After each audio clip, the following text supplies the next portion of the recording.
The History Channel présente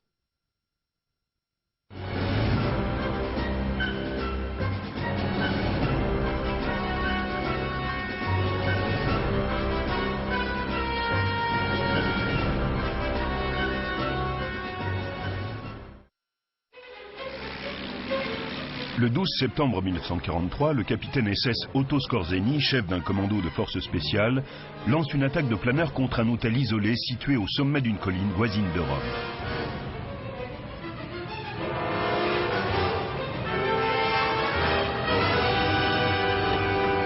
Ce sera l'un des raids les plus audacieux de la Seconde Guerre mondiale.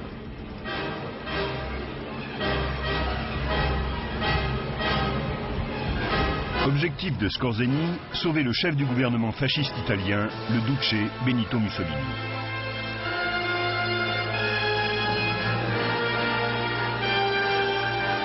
En quelques minutes, l'assaut surprise vient à bout des gardes italiens et Mussolini est libéré. Un petit avion d'observation atterrit en voltige pour évacuer le Duce et son sauveur.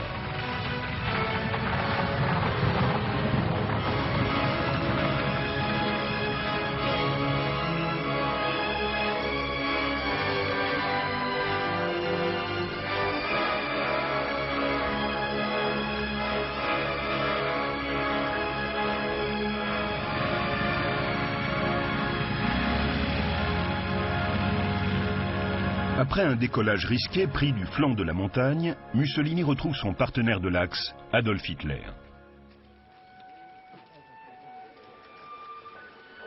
L'opération n'est que l'un des nombreux raids spectaculaires menés par ce soldat hors du commun, surnommé l'homme le plus dangereux d'Europe.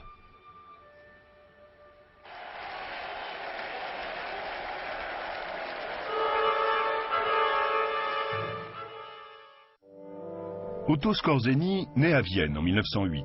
Son père dirige une entreprise de construction mécanique prospère, mais la famille n'est pas épargnée par la crise économique qui suit la Première Guerre mondiale. À 18 ans, Skorzeny entre à l'université de Vienne. Chose courante à l'époque, le jeune homme prend part à des duels. Au cours de l'un d'eux, il est blessé à la joue gauche et garde une profonde cicatrice qui lui vaut le surnom de balafré. Cette expérience va le marquer pour le restant de ses jours. Il déclarera plus tard: ma connaissance de la douleur forgée par le sabre m'a appris à ne pas craindre le danger. Dans un duel, il faut se concentrer pour frapper l'ennemi à la tête. Il en est de même à la guerre. Il faut décider quelle sera sa cible, puis attaquer. Plus tard, devenu ingénieur, Skorzeny fonde sa propre entreprise de construction mécanique. Dans les années 30, il s'intéresse tout particulièrement aux courses automobiles. Or, en Autriche comme en Allemagne, beaucoup de ces courses sont organisées par le parti nazi. En septembre 1932, Skorzeny rejoint ce parti, convaincu qu'un rapprochement politique entre l'Autriche et l'Allemagne permettrait de sortir son pays de la dure crise économique qu'il subit. Beaucoup d'Autrichiens, cependant, ne partagent pas cette idée, et l'agitation politique qui règne dans le pays au cours des années 30 dégénère en de nombreuses émeutes. Après la dissolution du parti nazi autrichien, Skorzeny devient membre de l'Association sportive de Vienne, qui est en fait politique et favorable à l'union avec l'Allemagne. Cette organisation de droite apporte un soutien musclé à la police lors des manifestations des opposants politiques. En 1938, c'est l'Anschluss. Hitler intègre l'Autriche dans la Grande Allemagne, le Troisième Reich. La Seconde Guerre mondiale éclate un an plus tard. Skorzeny se porte volontaire dans la Luftwaffe, mais il n'est pas accepté en raison de son âge trop élevé. Il a 31 ans.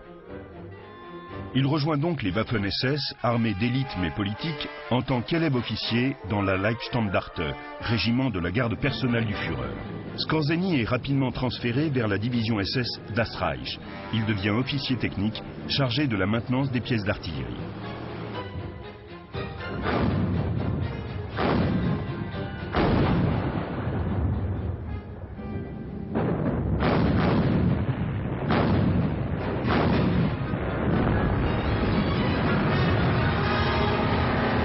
Au cours de l'invasion des Pays-Bas en 1940, il se disgracie lui-même au cours d'une beuverie, en tirant au pistolet sur un portrait du prince Bernard de Hollande. Il est consigné pendant 6 semaines et sa promotion est bloquée.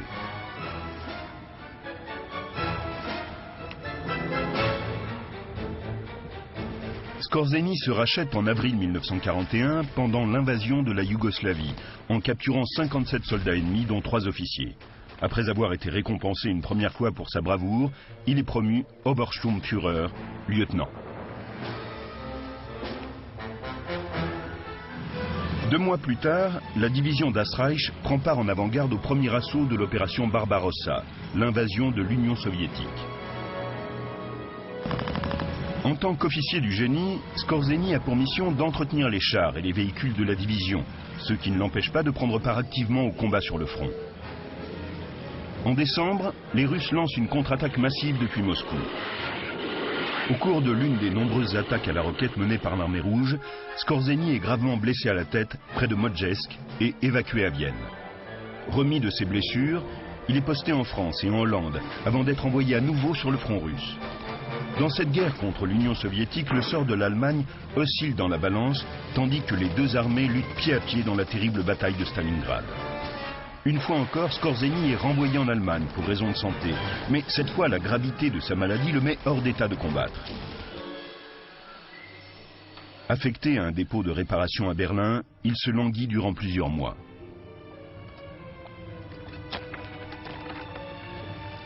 Tandis qu'à Stalingrad, les forces de la Wehrmacht subissent une terrible défaite, la carrière militaire de Skorzeny semble toucher à sa fin. Début 1943, l'Allemagne commence à réexaminer le rôle de ses services secrets et parmi eux, les unités des forces spéciales de l'armée.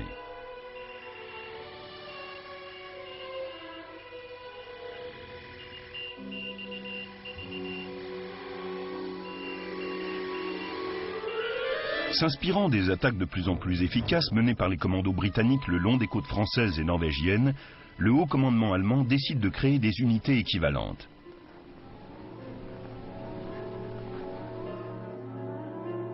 C'est à Ernst Kaltenbrunner, ancien chef nazi autrichien, que l'on confie la tâche de mettre au point ces unités spéciales. Kaltenbrunner, se rappelant l'audace de Skorzeny au cours des batailles de rue qui avaient précédé l'Anschluss, suggère que ce dernier prenne en charge les nouvelles unités commando. Le 20 avril 1943, Skorzeny est promu Hauptsturmführer, capitaine, et nommé chef des forces spéciales allemandes.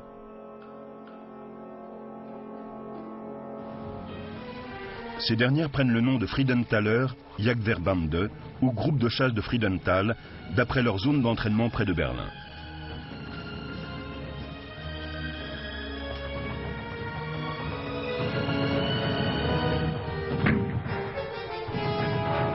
L'instruction commence tandis que Skorzeny reçoit hommes et équipements venant de toute l'Allemagne.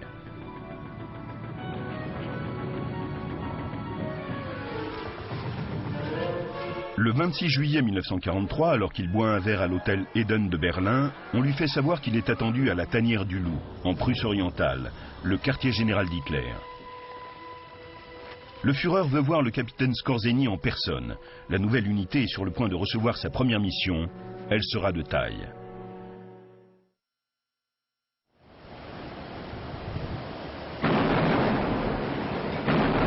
Juillet 1943 est un mois funeste pour les Allemands. Le 10, les Alliés débarquent en Sicile, prenant pied pour la première fois dans l'Europe occupée par les nazis.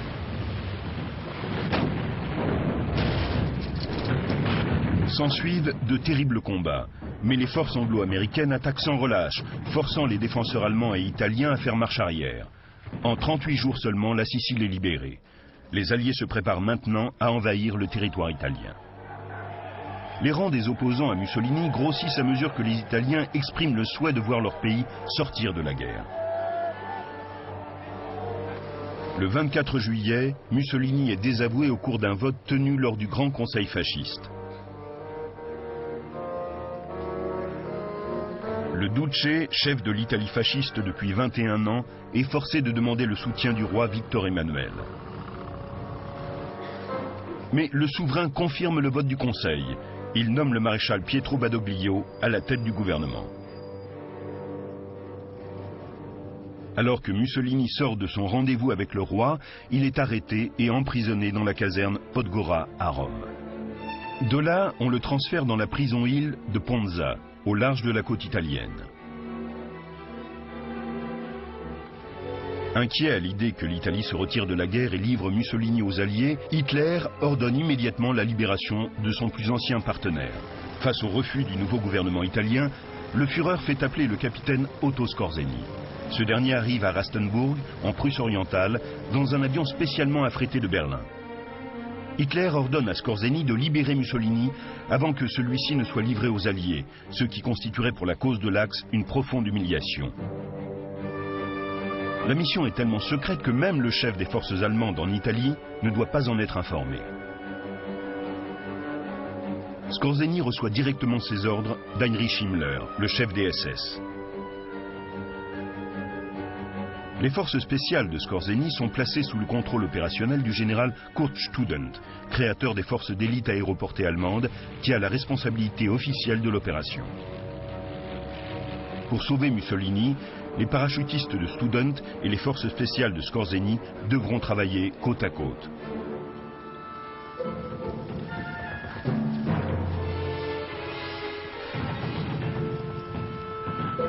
Les hommes de Skorzeny établissent leur base à l'aéroport de Pratica di Mare, près de Rome.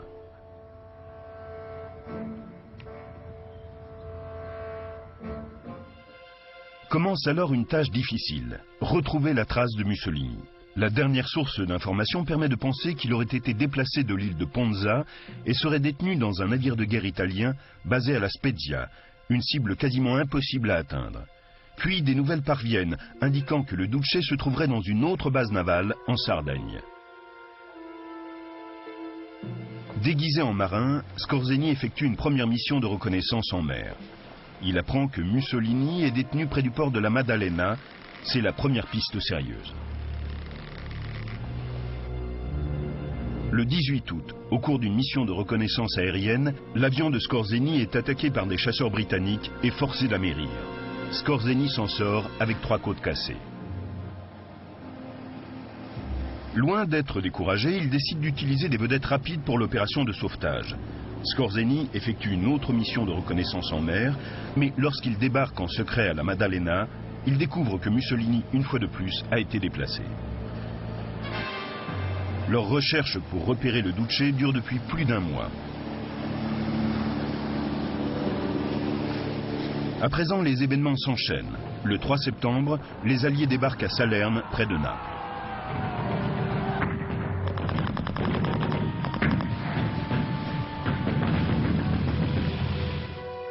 Quelques jours plus tard, le gouvernement italien se rend. Les Allemands envoient immédiatement des renforts depuis le nord de l'Italie pour soutenir leur ligne de défense au sud. Pendant ce temps, la force de Skorzeny intercepte un message radio indiquant que les mesures de sécurité dans le périmètre de Gran Sasso ont été prises. La montagne de Gran Sasso est localisée au nord-est de Rome. Avant la guerre, le site était une station de ski luxueuse dont l'hôtel Campo Imperator était accessible uniquement par téléphérique. Un officier médecin est parachuté sur les lieux sous le prétexte de vérifier si l'hôtel conviendrait comme hôpital pour les troupes allemandes. Lorsque des gardes italiens armés lui refusent l'entrée, Skorzeny voit ses soupçons se confirmer. Le 8 septembre au matin, il effectue un vol de reconnaissance dans le périmètre de l'hôtel. Bien que ce dernier soit complètement isolé, les photographies révèlent l'existence d'une petite zone adjacente dégagée. Tandis qu'au sud de l'Italie, les troupes allemandes luttent farouchement pour retenir la progression des Alliés, Skorzeny explore les différents modes d'action possibles. La zone d'atterrissage est trop petite pour un largage de parachutistes et une attaque terrestre sur le flanc de la montagne prendrait trop de temps. Skorzeny finit par conclure que la manière la plus rapide pour atteindre la cible serait l'utilisation de planeurs. Simultanément, une autre unité s'emparerait de la station du téléphérique au pied du Gran Sasso pour que Mussolini, une fois descendu, reparte en avion vers sa liberté retrouvée. Lorsque Skorzeny propose son plan à l'aide d'une carte qu'il a lui-même dessinée, la Luftwaffe prédit une perte en hommes et en planeurs de plus de 80%. La mission semble vouée à l'échec, mais Skorzeny, déterminé, déclare que tant qu'il reste une chance de sauver le plus proche allié d'Hitler, le raid qui a reçu le nom de code d'opération Chêne sera maintenu. Le 11 septembre, les forces de Skorzeny arrivent dans un aérodrome situé à une quinzaine de kilomètres de Gran Sasso. L'opération Chêne est fixée au matin suivant. L'atterrissage à l'hôtel aura lieu à 7 heures, lorsque les vents seront les plus faibles et donc les moins dangereux pour les 12 planeurs déployés pour le raid. Mais une série de contretemps retarde leur décollage, notamment une attaque aérienne du terrain d'aviation par des bombardiers américains. Les planeurs ne décollent finalement qu'à 12h30. Chacun d'entre eux transporte 9 hommes. Parmi les 108 soldats déployés, seuls 26 font partie des commandos de Skorzeny. Les autres sont des hommes du bataillon d'élite des parachutistes de démonstration de Student.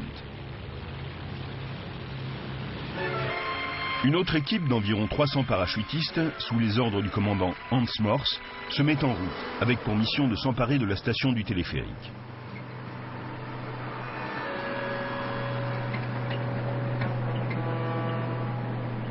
Ils doivent empêcher les renforts italiens de rejoindre les 200 hommes postés à l'hôtel et créer une piste d'atterrissage pour l'avion qui emmènera Mussolini à Rome.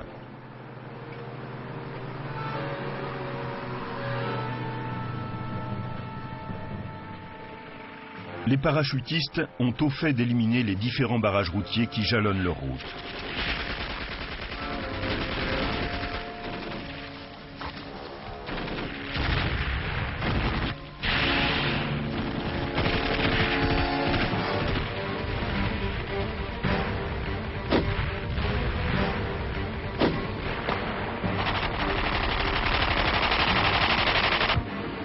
Gênés par des cratères d'obus, les 2 premiers planeurs s'écrasent au décollage. Skorzeny prend de ce fait la tête de la formation. À ses côtés, un officier italien carabinier, le général Fernando Soletti. Mussolini étant détenu par des soldats carabiniers, Skorzeny compte que la présence d'un de leurs généraux à ses côtés les dissuadera de tirer.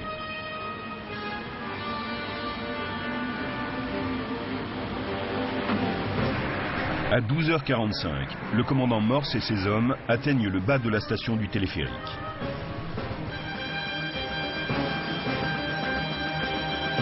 Ils s'en emparent rapidement.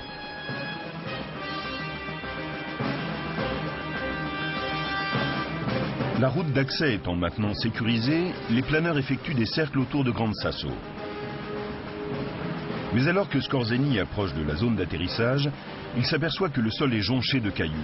Faisant preuve d'une grande adresse, le pilote parvient néanmoins à se poser à moins de 20 mètres de l'hôtel Campo Imperatore. Poussant le général Soletti devant lui, Skorzeny se précipite en direction du bâtiment. L'attaque allemande est tellement rapide que les gardes italiens n'ont même pas le temps de tirer un coup de fusil. En quelques minutes, Mussolini est trouvé dans une chambre du premier étage, gardée par 2 officiers italiens qui se rendent sans opposer la moindre résistance. Skorzeny est le premier à entrer dans la pièce. Théâtralement, il s'adresse à Mussolini en allemand. « Duce, c'est le Führer qui m'envoie. Vous êtes libre. » Des renforts arrivent rapidement par téléphérique. Au final, l'attaque aura duré 12 minutes.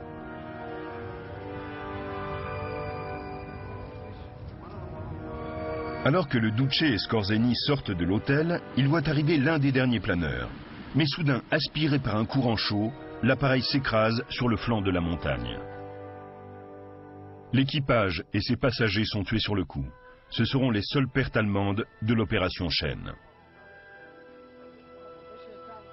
Les parachutistes doivent ensuite faire face à un nouveau problème qui met la mission en péril.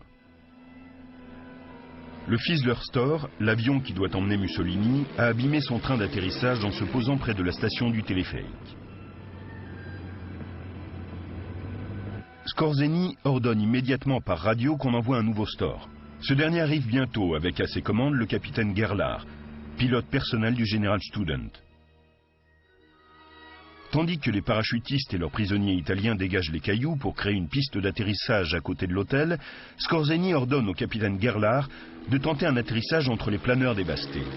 Gerlach parvient à se poser indemne, mais il n'est pas au bout de ses peines.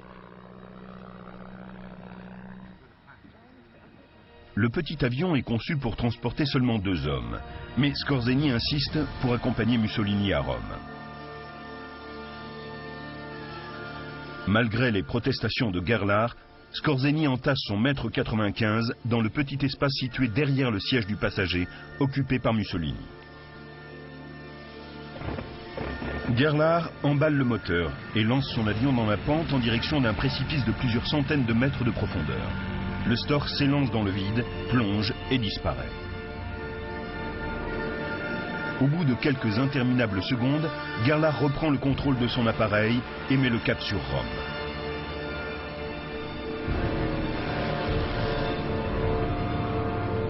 Là-bas, un bombardier Heinkel HE-111 les attend pour emmener Mussolini à Vienne.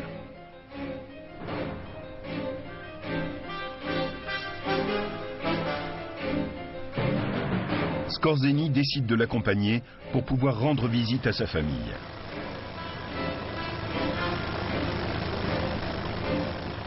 De Vienne, un Ju-52 emmène Mussolini à Rastenburg, le quartier général d'Hitler.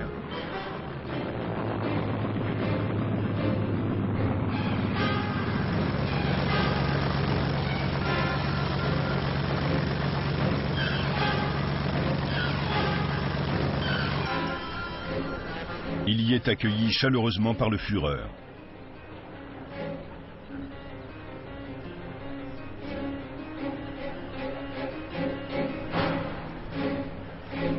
Puis par son gendre, le comte Ciano.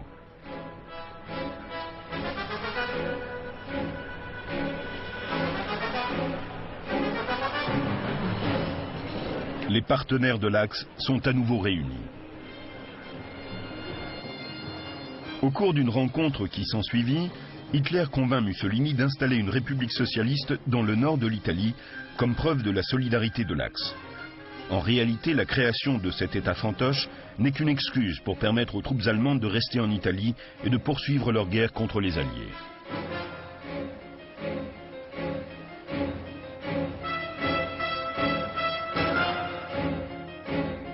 Pour son aventure italienne, Skorzeny est promu Standartenführer, colonel, et est décoré. Le peuple allemand l'acclame en héros. Il recueille tout le bénéfice d'une action dont il n'était pourtant pas le responsable officiel. Le succès de l'opération Chêne est un beau coup de propagande pour les nazis. À Rastenburg, dans la tanière du Loup, Hitler remet personnellement à Skorzeny la croix de chevalier de la Croix de Fer, la très convoitée Ritterkreuz.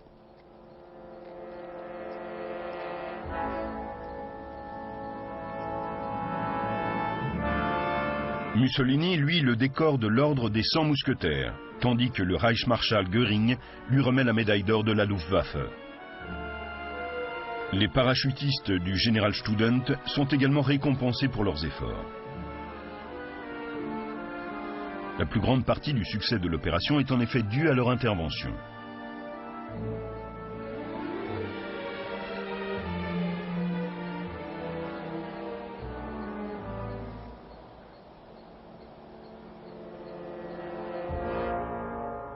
Lors d'un grand rassemblement nazi à Berlin, le ministre de la propagande, Joseph Goebbels, fait un énorme battage autour du sauvetage de Mussolini, louant les talents militaires du soldat allemand.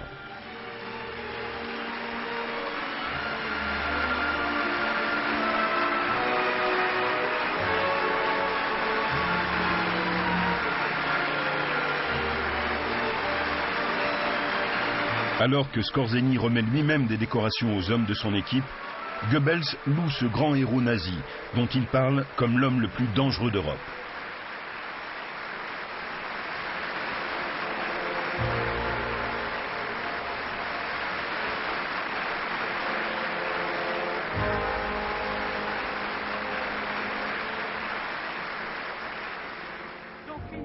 Goebbels poursuit.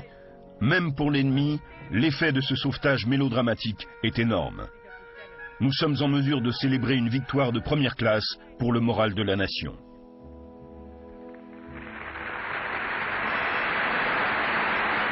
À une époque où le peuple allemand n'a pas grand-chose à fêter, l'événement tombe à pic pour faire renaître l'optimisme. Lors d'un discours au Parlement, le Premier ministre britannique Winston Churchill admet lui-même, bien qu'avec réticence, le caractère audacieux et l'adresse du raid de Skorzeny.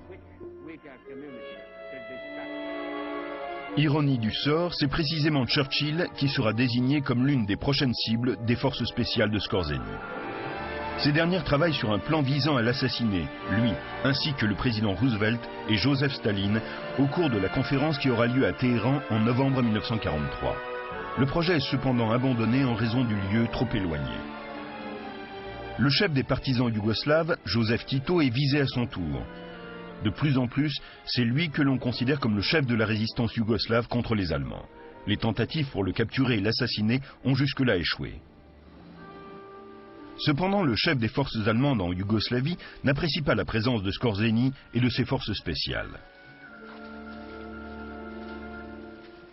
Ignorant les propositions du SS, il monte une nouvelle offensive conventionnelle contre les partisans.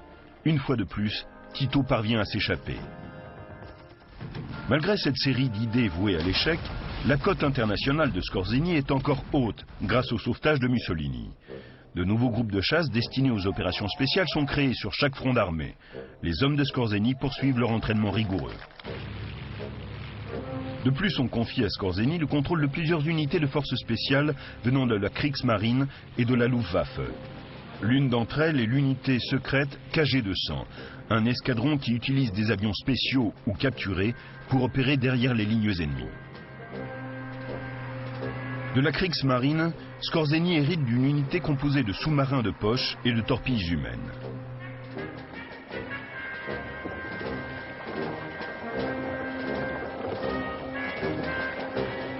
Ces unités sont appelées petits groupes de bataille ou K-Verband.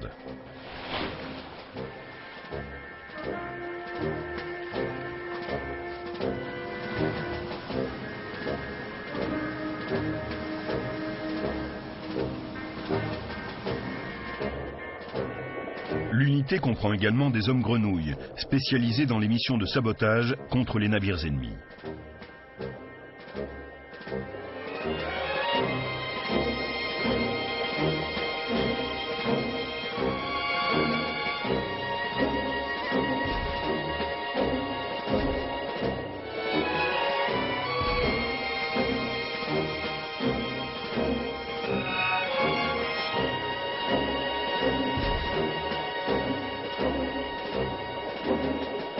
Skorzeny voit immédiatement à quoi pourraient servir de telles unités. L'arme la plus simple dans l'arsenal du K-Verband est la torpille humaine à un seul homme, Neger.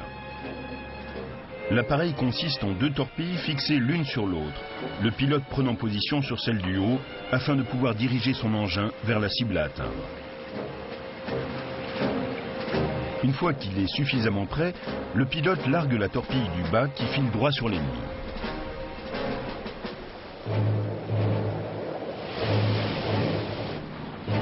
La première opération effectuée par les torpilles humaines du K-Verband a lieu contre la flotte d'invasion américaine qui suit le débarquement d'Anzio en Italie de janvier 1944.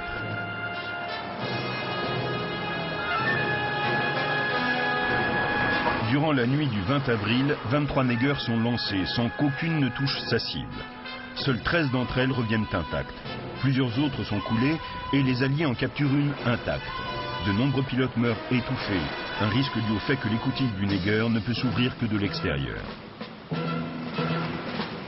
Skorzeny propose alors que le Neger soit basé en France pour renforcer les défenses contre l'invasion attendue des Alliés. Mais Hitler fait parvenir une missive stipulant que cela n'est pas nécessaire, compte tenu du fait que les défenses du mur de l'Atlantique peuvent contrecarrer toute attaque. C'est seulement après le jour J que les Neger seront envoyés sur la flotte d'invasion. Trop tard.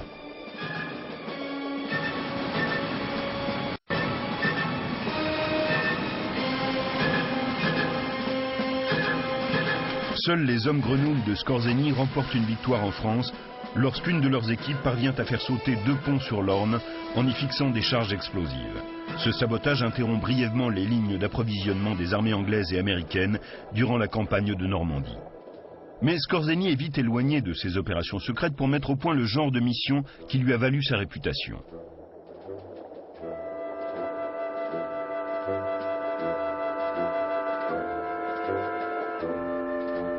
Le 20 juillet 1944, une bombe explose dans le quartier général d'Hitler en Prusse orientale où il tient une conférence. Par miracle, le Führer s'en sort indemne, mais à Berlin, les conspirateurs manquent de s'emparer du pouvoir. Skorzeny est à Berlin, et il est témoin de la confusion et de la paralysie causée par l'apparente élimination du chef d'État. Cette expérience va jouer un rôle clé dans sa prochaine mission. Le 10 septembre 1944, Hitler lui ordonne à nouveau de le rejoindre dans la tanière du loup.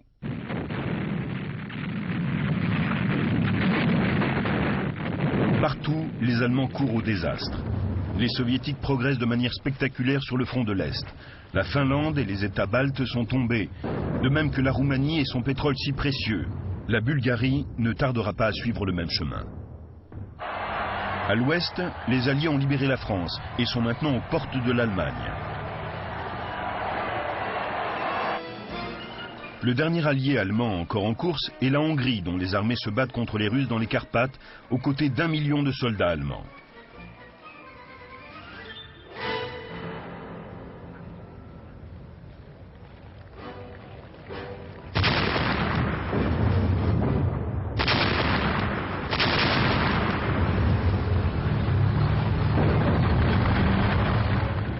Mais Hitler se méfie du chef d'État hongrois, l'amiral Nikolaus Horthy, qu'il soupçonne de s'entretenir secrètement avec les soviétiques pour signer une paix séparée. Il n'a pas tort. Horthy est sur le point de faciliter l'approche des troupes soviétiques en direction de Budapest.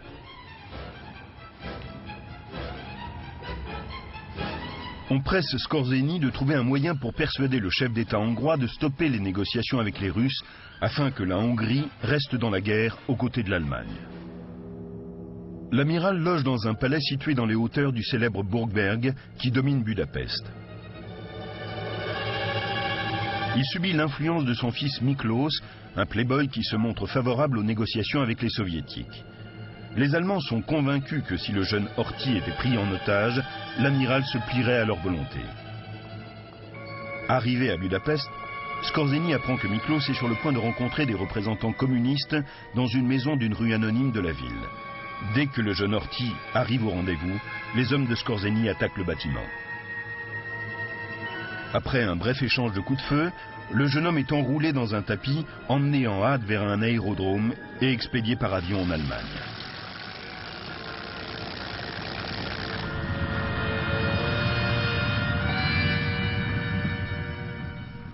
Contre toute attente, son père dénonce publiquement l'action des Allemands et déclare qu'un armistice sera signé sur le champ. Emprisonné, Miklós survivra néanmoins à la guerre. Le chef des SS à Budapest propose alors de détruire le Burgberg par un bombardement massif de l'artillerie. Mais face à cette proposition brutale, Skorzeny opte pour une action plus clandestine.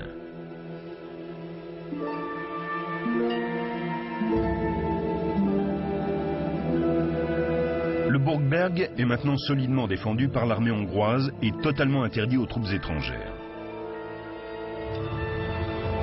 Le 3 octobre 1944, Skorzeny prend d'assaut le complexe.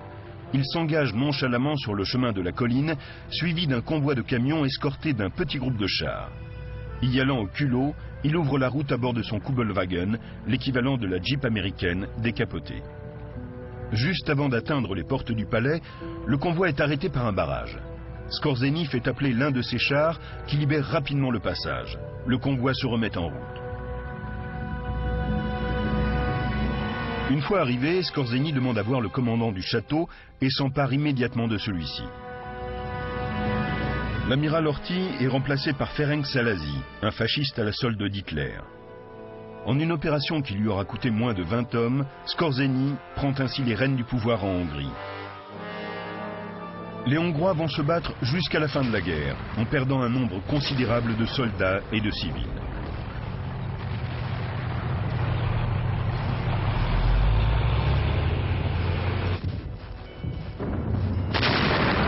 Au lieu de l'armistice prévu initialement avec les soviétiques, le pays subira une brutale occupation de l'armée rouge.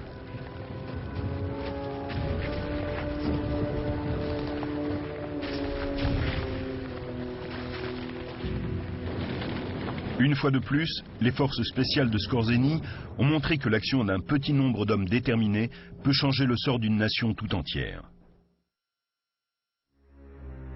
Après son coup au palais de Burgberg, Skorzeny est encore une fois appelé par Hitler. La situation militaire est catastrophique. Sur chaque front, les Alliés progressent de jour en jour. Mais le Führer possède une dernière carte dans sa manche, une contre-offensive majeure à l'ouest. Le 16 décembre 1944, Hitler lance 2 armées blindées à travers les Ardennes, en Belgique et au Luxembourg.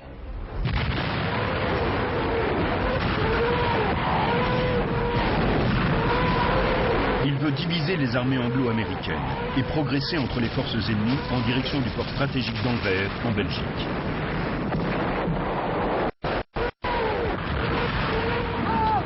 C'est à travers ce même couloir que les Allemands ont envahi la France en 1940.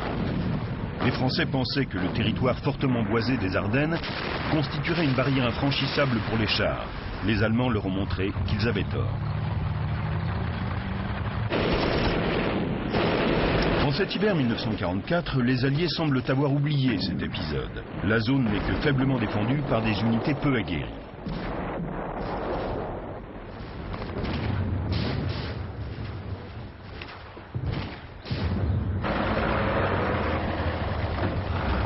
En tête de l'avance allemande se trouvent les commandos d'Otto Skorzeny. Celui-ci est à l'origine et à la tête de l'opération Griffon, d'intoxication et d'incursion derrière les lignes ennemies de soldats allemands totalement anglophones. Vêtus d'uniformes américains et circulant à bord de véhicules volés à l'ennemi, les hommes de Skorzeny sèment la pagaille et la confusion au sein des troupes alliées. L'une des unités spéciales de Skorzeny, la 105e brigade Panzer, utilise comme fer de lance des attaques des chars allemands Panther, transformés en chars américains M10. Les hommes de Skorzeny utilisent également des véhicules de combat blindés allemands peints aux couleurs américaines. La confusion augmente de plus belle lorsque ces unités spéciales infiltrent les lignes américaines en se faisant passer pour des policiers militaires, donnant de faux ordres et modifiant les poteaux indicateurs.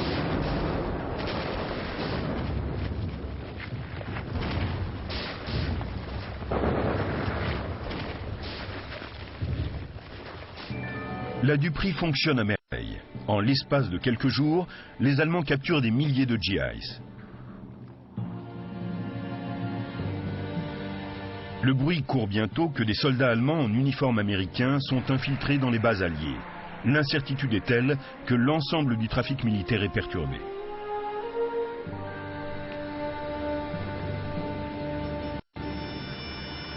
Lors des nombreux barrages routiers, les soldats, tous grades confondus, sont soumis à des questionnaires portant sur des aspects de la vie américaine que les Allemands ne sont pas censés connaître. Qui a gagné le championnat national de baseball? En quelle année Roosevelt a-t-il été élu? Quelle est la capitale de l'Illinois? Etc.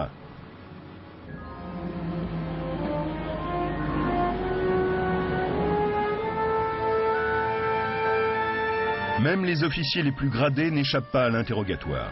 Ainsi, le général Bradley laisse éclater sa colère lorsqu'on lui demande de prouver son identité.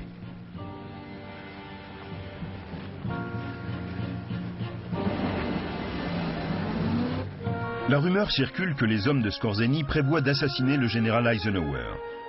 Les mesures de sécurité prises alors sont tellement draconiennes que le chef des Alliés devient quasiment prisonnier dans son quartier général de Versailles. Face à l'acharnement de la résistance américaine et en raison de la pénurie des carburants, l'offensive allemande des Ardennes est obligée de s'interrompre.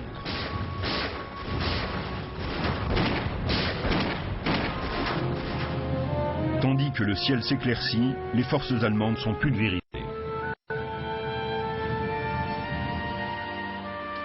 Plusieurs hommes de Skorzeny capturés en uniforme américain sont fusillés sur place.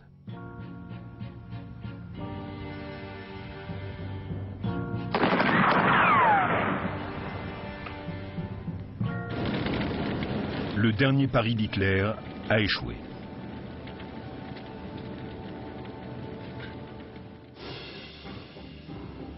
En février 1945, Skorzeny reçoit le commandement d'une formation improvisée sur le front de l'Est.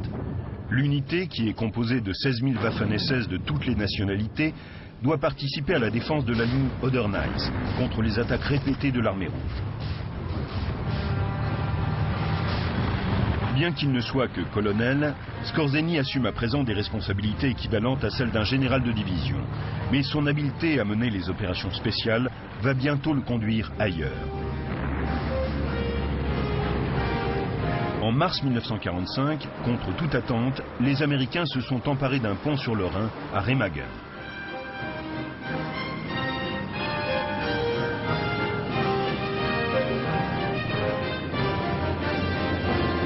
Bien qu'il ait subi des jours durant les attaques continues de la Luftwaffe et de l'artillerie allemande, le pont est intact, permettant aux forces américaines d'affluer en Allemagne. Skorzeny reçoit l'ordre de détruire le pont.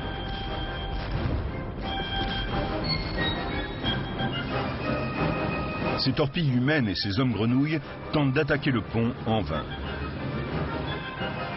Peu de temps après, le pont de Remagen s'effondrera, victime des attaques répétées et du poids occasionné par le trafic militaire.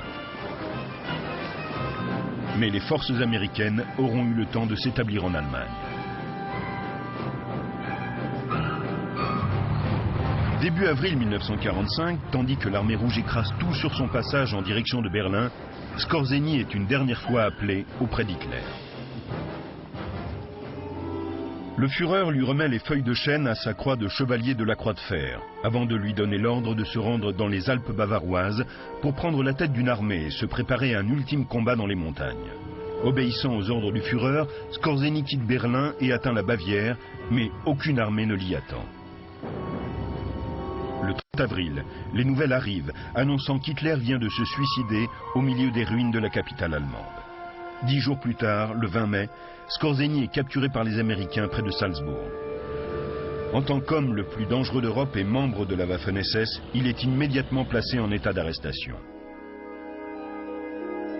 2 ans plus tard, emprisonné à Dachau, il est jugé pour crimes de guerre perpétrés pendant l'offensive des Ardennes. On lui reproche particulièrement d'avoir violé les règles de guerre, en portant un uniforme ennemi et en complotant pour assassiner le général Eisenhower, chef des Alliés.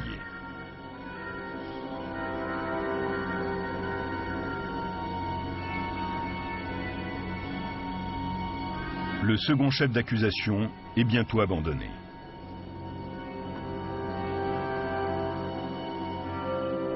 Et lorsque l'agent secret britannique Forrest Yeo Thomas, plus connu sous le nom de Lapin Blanc, déclare à la cour que les espions anglais revêtaient régulièrement des uniformes allemands, le principal chef d'accusation s'écroule à son tour et Skorzeny est acquitté le 9 septembre 1947. Mais le SS est bientôt arrêté à nouveau pour répondre à des accusations venant d'autres pays étrangers. En juillet 1948, ses anciens camarades de la Waffen-SS, vêtus d'uniformes américains et conduisant des véhicules militaires volés, arrivent à la prison où Skorzeny est détenu et l'aident à s'évader. Peu de temps après, Skorzeny entre en contact avec le général Reinhard Gehlen, ancien chef des services secrets d'Hitler sur le front de l'Est. Gehlen travaille à présent pour la CIA. Il aide Skorzeny à créer une société d'import-export en Espagne. Mais en marge de cette activité légale, Skorzeny prend activement part à l'Odessa, l'organisation qui orchestre la fuite des nazis recherchés vers l'Amérique du Sud. Par le biais de cette organisation, Skorzeny fait la connaissance du dictateur argentin Juan Perón. La rumeur court même qu'il aurait eu alors une liaison avec Eva, la femme de Perón. Jusqu'à la fin de sa vie, Skorzeny vient en aide activement aux anciens nazis. Il meurt d'un cancer à Madrid le 5 juillet 1975 et est enterré par ses anciens camarades dans un cercueil drapé aux couleurs du Troisième Reich qui l'avait servi jusqu'à la fin.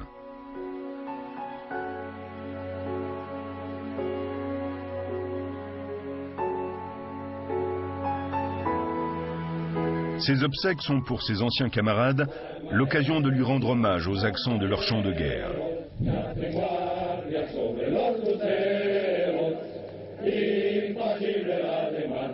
Otto Skorzeny mena quelques-uns des raids les plus spectaculaires de l'histoire, qui lui valurent l'admiration de beaucoup de ses ennemis. Mais il ne doit jamais être oublié qu'il mit son courage et son habileté au service de l'Allemagne nazie d'Hitler, et que même après la chute du Troisième Reich, jamais il ne renia son dévouement à cette cause.